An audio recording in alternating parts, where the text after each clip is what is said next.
Okay. Well, welcome back, everyone. It's still good morning, and I hope you're having a good morning. And those of you who are at the awards, I hope you're feeling better as the day wears on. We've got a great presentation now, the dream team behind me here.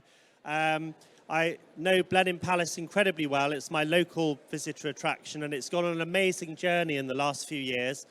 And Heather Carter, the ops director, and Fletcher, with whom I started my career in heritage more years ago than we care to remember, and definitely more years ago than are shown on Anne, is going to talk about how part of that journey has evolved. So I shall hand you over and ask you to join me in welcoming Heather and Anne.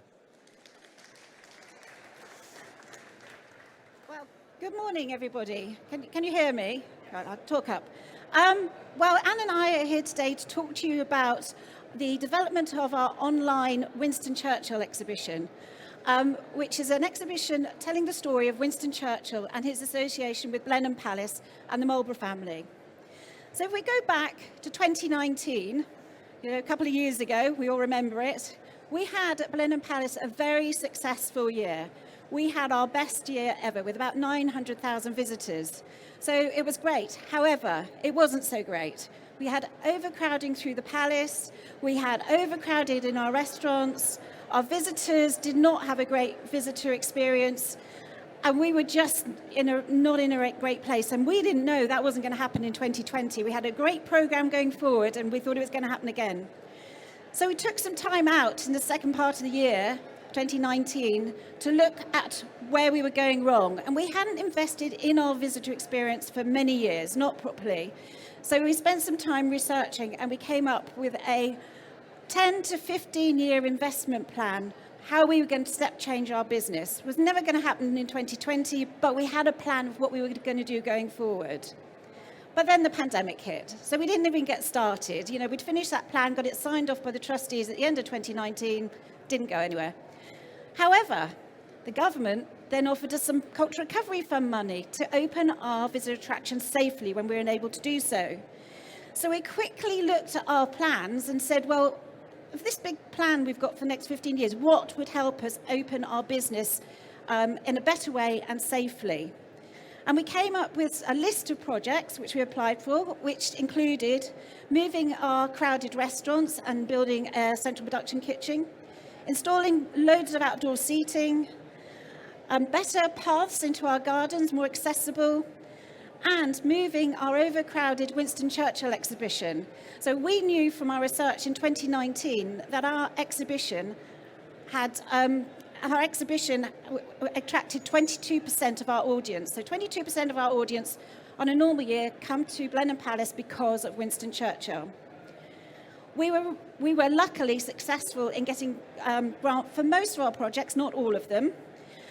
And that grant was awarded in October, and we had to finish spending the money on all the projects by March 2020, sorry. And, that's quite a challenge. Any of you in the business will know, to turn it around, and maybe some of you had the same experience, to turn an exhibition around and do all those projects in that time was a real challenge. So this is just what our old exhibition used to look like. So this is the Winston Churchill exhibition that we used to have in the palace, which was a very good exhibition, but all crammed into little rooms, and it really just didn't work when we were busy. So going on, so the Cultural Recovery Fund money allowed us funds to relocate and embellish our existing Winston Churchill exhibition into a space in the palace called the Water Terraces, which had originally been a restaurant, but we moved that out because we had the funding to do so. It also funded us to create an online exhibition about Winston Churchill with audiovisual content, which was aimed mainly at families, schools, and broad audiences that were underrepresented at Blenheim. So it was to reach further than people just on site.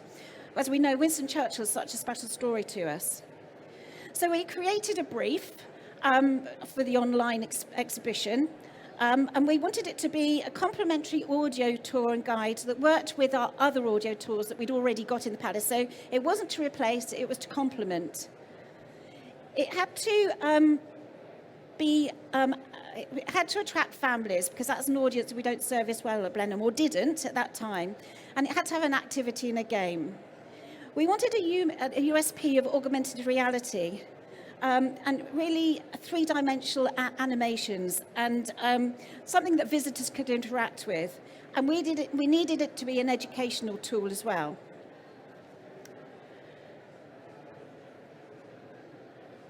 So our project aims were to increase our Net Promoter Score, which I've said to you, was diving at the end of 2019, to encourage the wider family audience, and to attract more schools to visit, and for it to be accessible off-site, so schools could use it as a tool in school, and also we could use it to attract overseas audience. So we had it translated into other languages, and we can use it abroad. So we awarded the money in October 2020, and we quickly went out to the business to see who might be able to deliver this online exhibition. And we chose ATS because they had a lot of energy, they were really excited about the project, and they said they could deliver. And we found one or two others that were really excited, but there's no way they could turn it around in that time. So at this point, I'm going to hand you over to Anne, who will tell you about how they did that. Thank you. Thank you. So just before I tell you a little bit more about our part of the project, I'll just tell you a little bit about ATS and why I hope Heather chose us. So we are a multimedia guide company, a multimedia company. We specialise in guides, in online exhibitions, such as the one I'm going to talk about in a moment, and in filmmaking. But what we're about is telling stories through digital media. And I'm going to show you some examples today of how we did that at Blenheim. So our brief, as Heather has said, really was to create an online exhibition. But it was very clear that what we didn't want to create was just a walkthrough with a camera of what was on site. And even if we wanted to, we couldn't, because actually the on-site exhibition was developed simultaneously with the online one. So there were two teams working all at once with Heather, who had a very small team because they were mostly on furlough, and the main Churchill archive was shut for a lot of the time. So we were a very small, very hard-working, very collaborative team working on two big projects at once. Our bit of the brief was to create something very immersive and theatrical, and to really bring Churchill to life. And our discussions, our very early interpretive planning with the client and with the on-site exhibition team, made it clear that the focus of this story had to be Churchill's link to Blenheim. As Heather said, 22% of people come to the palace because of Churchill. And the very clear story is that he was born there. His ancestor, his uncle, and then his cousin, the Duke of Marlborough, continued to own the house. So Churchill was back and forth to Blenheim throughout his entire life. And it shaped the man that he became in public life, both living there and also having the Duke of Marlborough as an ancestor. So we wanted to tell that story, that the man, the public Churchill, was formed very much by the Churchill that lived and came and visited at Blenheim. So that was our real key thing. And the purpose of the online exhibition was twofold, really, that people who'd visited on site, if they were interested in finding out more, could come home and go online and explore in more depth, but also to be used by people who couldn't get to the palace for one reason or another, but particularly for schools as a resource who are studying Churchill. So that was our very clear brief. As I said, we were working at the same time as the exhibition designers were, and this is just an example of our initial interpretive planning, which we all did together.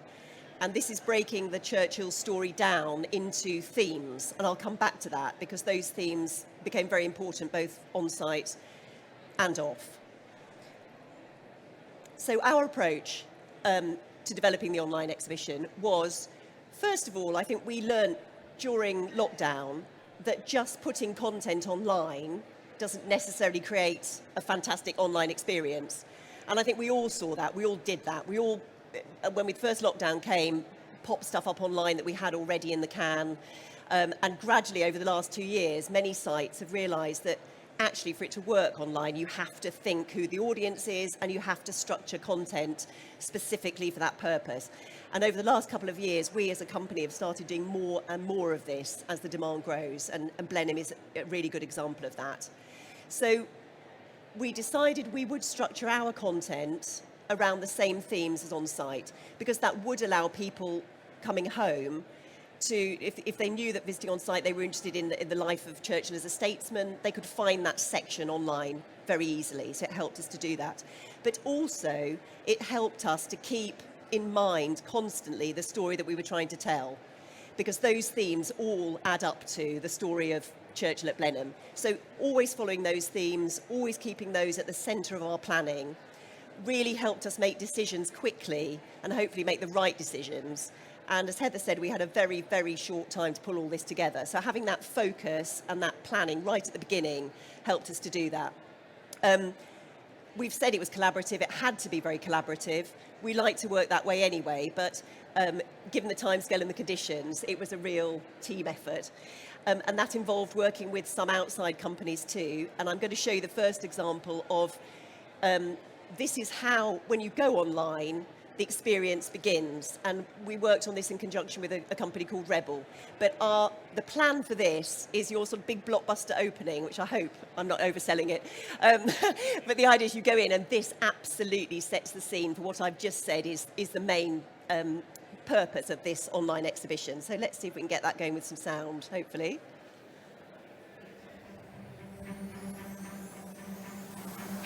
At Blenheim, I took two important decisions: to be born and to marry. I am happily content with the decisions I took on both occasions. We shape our buildings, and afterwards, our buildings shape us. As history unfolds itself by strange, unpredictable paths, we have little control over the future, and no control at all over the past. No one can guarantee success in war, but only deserve it.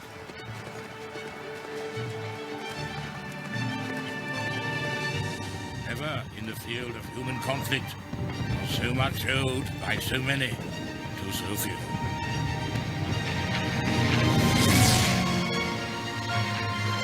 This great house is one of the precious links which joins us to our famous past. I am proud to be born at Blenheim.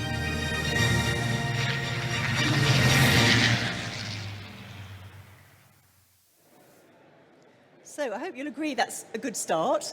We're very proud of that. We hopefully that sums up exactly what we're trying to do with the exhibition, both on site and off. So the way that people interact with the exhibition online is through this interface, which, as I've said, replicates the themes of the exhibition on site. So very simple and hopefully very intuitive to use. The way that it works is there is a timeline at the bottom, which is available throughout the time that you're using the exhibition, and allows you to just identify different points in Churchill's life if you're not sure where you are or what was happening. And then when you're ready, you can click on a theme, and that will open up a film first, which you can then skip over in subsequent viewings. But these films all delve a bit deeper into the topic of that section. And we created I'll talk a little bit more about this later, but we shot all these films during the pandemic at Blenheim as much as possible. We've used our actor there, who we call Win Stan, who looked the part but didn't sound the part, so we've had a bit of a juggling. But I'll come back and talk a little bit about that in a moment. But this is how each section of the exhibition begins, and obviously there is sound, but we're not playing that today. One of the things we were very keen to do with this new footage that we created was not pretend that it was archive, but also not to have it looking too new. So we wanted to give it a bit of a patina of age. So we experimented with gradations of colour here, so that we could pick something that we hope looked very appropriate, but didn't sort of clash too much. When you've watched the film, you've then got an option of a whole range of content.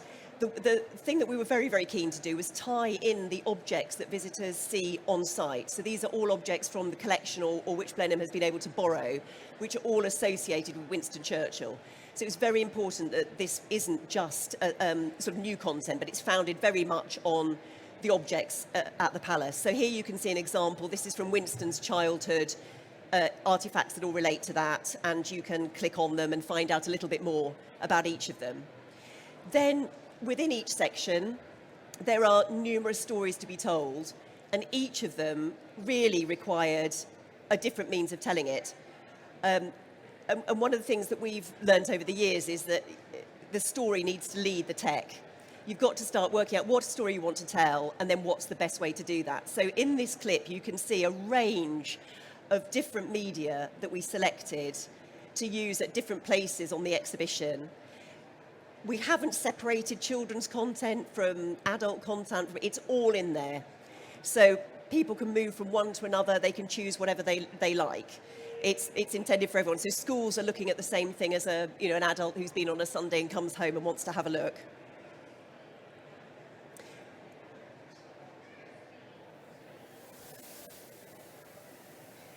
Family, obviously very important. Here's another example of where we've drawn very carefully on the Churchill archive for images and also for content. Lots of activities for children, lots of quizzes, lots of games. Again, we found that we used to always do those just on children's content, and we found now that actually adults like to play with those as well. So over the years, our interactives, games, quizzes have moved into general content, and that's what you've got here. Anyone can play with any of this, really. And this is my absolute favourite. This is the story of young Winston's escape during the South African Wars, and when you read his account of it, it reads like a boy's own story. So the obvious thing was to make a cartoon of it, and that's what we did. So we're particularly proud of that. I'm just going to say a little bit about, because this was filmed during the pandemic, I'm not going to dwell on that because we're not going to be filming in a pandemic again, hopefully. But what we did do was we learned quite a lot from that process, which is quite useful to share, I think. And the first thing we learned was that obviously we had a very, very short period of time to pull this together. We reminded ourselves how important interpretive planning is at the beginning of a project, so that you're not asking yourself all the way along, what should we be doing? You can constantly go back and say, remember we're meant to be doing this, yes, okay, so we need to do that. But also, I think one of the things that came out of it was how effective Zoom meetings were, actually, obviously they're not a substitute for in-person meetings or going on site, but in terms of moving a project on quickly, it was absolutely indispensable, and it's something we'll probably continue to use at times, because we found rewriting scripts, changing pictures, doing all of that online in a focused period of time worked really well. So I think that's something we'll want to carry on a little bit with. And the other thing we learned is we had to populate a palace at a time of social distancing, which took a huge amount of work, but it's allowed us to remember how important it is to plan productions. We have very high production values, but we do them very cost effectively. And we're able to do that because we organise, when people are on site, and this focused our mind onto that. The group shots all had to happen on a single day because you couldn't mix people. So again, it's reminded us the process of how you can create great content at a very reasonable price in a very short time scale. And I'm going to hand it back to Heather. So where are we now? Well, as you can see, the content was so good, such great quality. It's had excellent reviews. And what Anne didn't mention, actually, some of the contents and the videos that were shot are actually shown in the exhibition. So we have a section about marriage, and you might have seen, if those of you know Blenheim, the Temple of Diana, where the proposal happened. There's the scene that's on the audio guide, is on the website, is also in the exhibition. So we used some of that content in the exhibition as well. So excellent reviews. As visitors leave the exhibition, they're encouraged to download or go onto the website and see the online exhibition, or told to go home and look at it and delve more, because it takes, there's lots to do on there. Teachers are using it as a pre-visit tool or a post-visit tool, or for project work. So great results from schools.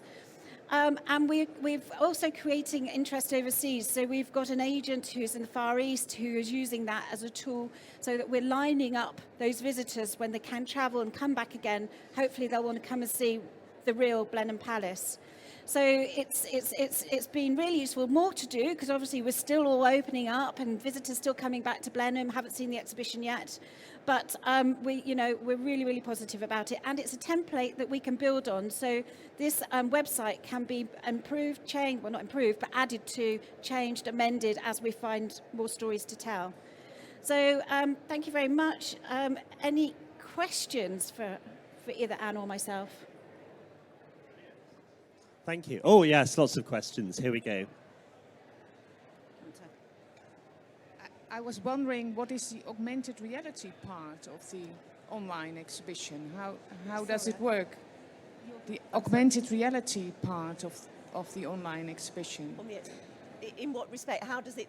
It's hosted on a website. In which respect? So the augmented reality, actually, that's something, because of the timeline, we didn't really achieve that, but that's something that we could go on to add. So, we had our goals and we aimed for the mountaintop, but there was one or two things that in the timeline we had to drop off. And also part of the reason for that is that when we begin a project, we talk about what the story is and what you're trying to achieve.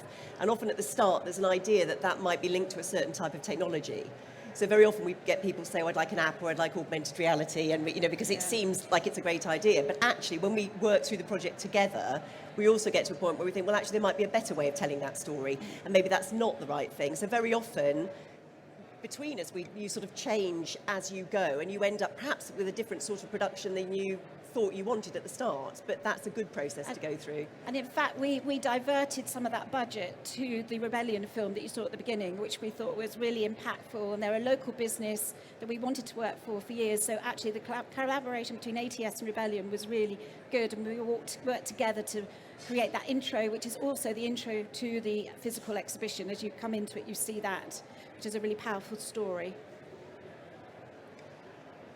Question here. Have you thought about monetizing it in any way? So the website, no, we had the funding to make it accessible. So that was, that's what we applied for. So the funding was to move the exhibition into a safe space, so we could continue to monetize that. For the charity, people come and visit Blenheim, and that's how we get the money. But that online is to keep the Winston Churchill story alive to people who can't visit. For schools to teach about Winston Churchill, because they don't teach about Winston Churchill. He's not really on the curriculum except for in his political stories. So this is about more of his social side of him. And so we want people just to be able to use it and then come and see us. But it doesn't rule that out in the future, because actually what Blenheim have got now is a structure that if ever in the future you said, we could develop this bit of content that people could pay for that could sit within that structure, they can do that. So that's not the aim of setting it up, but it doesn't rule it out as a possibility. Yeah.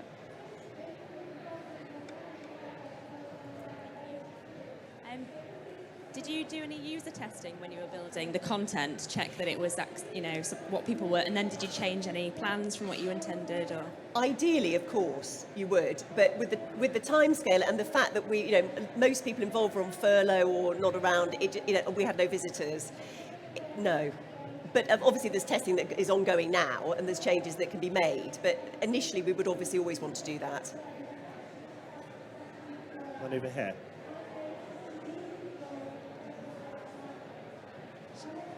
Hi guys, thanks for the talk. I was just wondering if you merged the physical and the online exhibition at all, or would this conflict with the objective of, increasing the visitor experience and sort of decongesting the palace? So the decongesting the palace is we've actually physically moved the exhibition from inside the palace, so you no longer go in the front door, the same as the visitors going to the stateroom or anything else. It's moved into another part of the palace, not to the stables wing. It's in a beautiful area that used to be the water terraces, which was a cafe, which was overcrowded, didn't work as a cafe. We moved that somewhere else, and we've put the exhibition, so it's a standalone. So it's much more accessible, and you're not part of the main crowd. So that's the first question. So we did that, but also so there is a lot of interaction between. It's almost, if you go on the website, it's a deeper dive than what you get in the exhibition. So people who come through are encouraged to go and learn more, because you can read more, see more, and spend more time than when you're literally walking through an exhibition. So it's a really powerful in that way. And I think as Heather mentioned, some elements have moved across into that, so that the introduction works so well online. Why not let people see it on site as well? So it's not to say that some of those elements, but they are, and they're designed to be complementary, but work very separately. Yes. Hi, it all looks fantastic. Thanks so much. I had a question about future-proofing. Do you have any tips for future-proofing? Because at the moment it seems so current, but I'm just thinking in terms of like 5 years or several years down the line. Any advice, any learnings from it would be really appreciated. Well, I think that's part of running a visitor business, isn't it? You have to go back and, we did, for a long time, we did nothing. We didn't invest and we were overcrowded and our net promoter scores were dipping. Now we're constantly monitoring feedback. It's so much easier these days. Feedback, scores, comments, what's happening. And you soon start to know, what's happening in the industry, that your exhibition maybe is becoming a bit dated.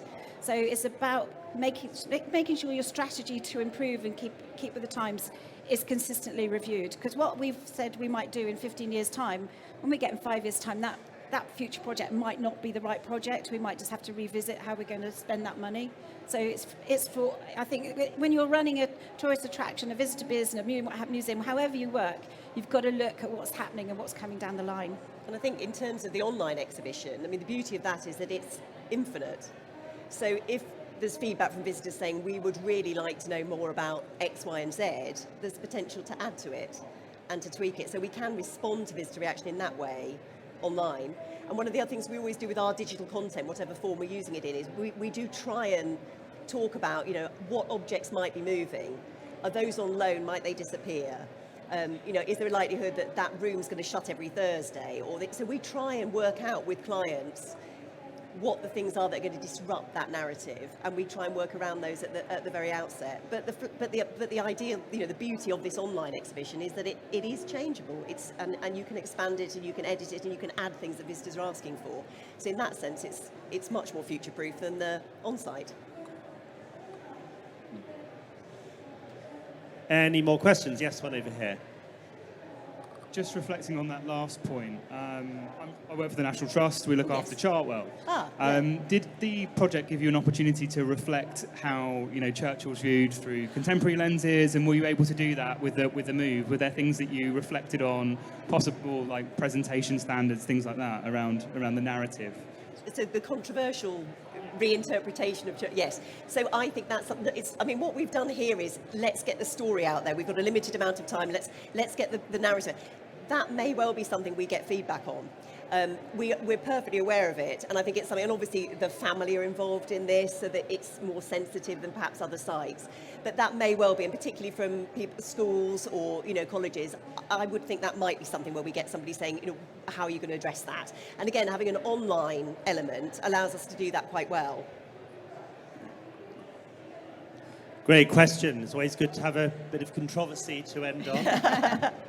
I have to say, in the last 9 months or so, I've travelled around numerous attractions and seen a lot of projects funded by Cultural Recovery Fund. And I have to say that the work that Blenheim has done is exemplary. So if you can have a look either online or in person, I'd highly recommend it. So thank you very much to Heather and Anne. Thank you, Stephen. Thank you. Thank you.